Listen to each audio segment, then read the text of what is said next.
Hello friend, welcome to my channel.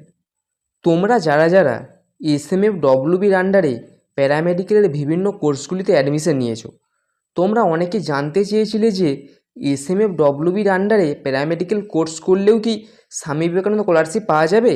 হ্যাঁ, SMFWBর আন্ডারে paramedical course করলেও তোমরা স্বামী বিবেকানন্দ স্কলারশিপ পাবে। এই স্কলারশিপ পাওয়ার জন্যে কী কী এলিজিবিলিটি ক্রাইটেরিয়া রয়েছে এবং কত পার্সেন্ট মার্কস থাকতে হবে, কত টাকা এই স্কলারশিপের মাধ্যমে পাবে এবং কী কী ডকুমেন্টের প্রয়োজন, সব কিছু জানাবো এই ভিডিওর মাধ্যমে। তাই ভিডিওটি স্কিপ না করে শেষ পর্যন্ত অবশ্যই দেখবে। প্রথমেই তোমাদের ওয়েস্ট বেঙ্গলের স্থায়ী বাসিন্দা হতে হবে। তারপর আগের এক্সামে 60% মার্কস থাকতে হবে। তোমরা নিশ্চয়ই এইচএস দিয়ে প্যারামেডিক্যাল কোর্সে অ্যাডমিশন নিয়েছো, তাহলে এইচএসে 60% মার্কস থাকতে হবে এবং ফ্যামিলি ইনকাম বছরে 2.5 লক্ষ টাকার মধ্যে থাকতে হবে। এইখানে জাস্ট তোমাদের বোঝানোর জন্যে এটা বানিয়েছি। কোর্স মেডিকেল ডিপ্লোমা কোর্স অথবা diploma paramedical course. Eligibility criteria কী রয়েছে?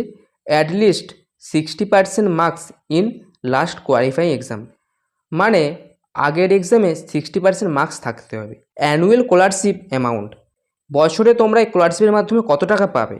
তোমরা বছরে স্কলারশিপের মাধ্যমে 18,000 টাকা পেয়ে যাবে। এরপর কী কী ডকুমেন্ট লাগবে? প্রথমেই তোমাদের মার্কশিট লাগবে এবং মার্কশিটের বোথ সাইড আপলোড করতে হবে। তারপর অ্যাডমিশন রিসিপ্ট লাগবে। তুমি যে কোর্সে অ্যাডমিশন নিয়েছো সেই কোর্সের অ্যাডমিশন রিসিপ্ট লাগবে। তারপর ইনকাম সার্টিফিকেট লাগবে। এই ইনকাম সার্টিফিকেট গ্রাম পঞ্চায়েত বা পৌরসভা থেকে নিলে হবে না, এটা বিডিও অফিস থেকে নিতে হবে। তারপর ব্যাংকের ডিটেলসের প্রয়োজন, ব্যাংকের নাম, অ্যাকাউন্ট নম্বর, আইএফএসসি কোড লাগবে।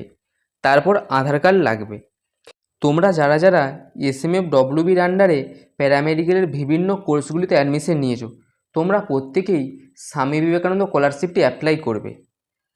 আর চ্যানেলেতে নতুন হয়ে থাকলে চ্যানেলটি অবশ্যই সাবস্ক্রাইব করে দিবে প্রতিনিয়ত নতুন নতুন আপডেট পাওয়ার জন্য। আর ভিডিওটা যদি ভালো লেগে থাকে তাহলে অবশ্যই লাইক করে দিবে আর বন্ধুদেরকে শেয়ার করে দিবে। এরপর তোমাদের যদি কোনো প্রশ্ন থেকে থাকে স্বামী বিবেকানন্দ স্কলারশিপ নিয়ে, তাহলে অবশ্যই কমেন্ট করে জানাবে। আজ এই পর্যন্তই, দেখা হবে পরবর্তী ভিডিওতে। সবাই ভালো থেকো এবং সুস্থ থেকো।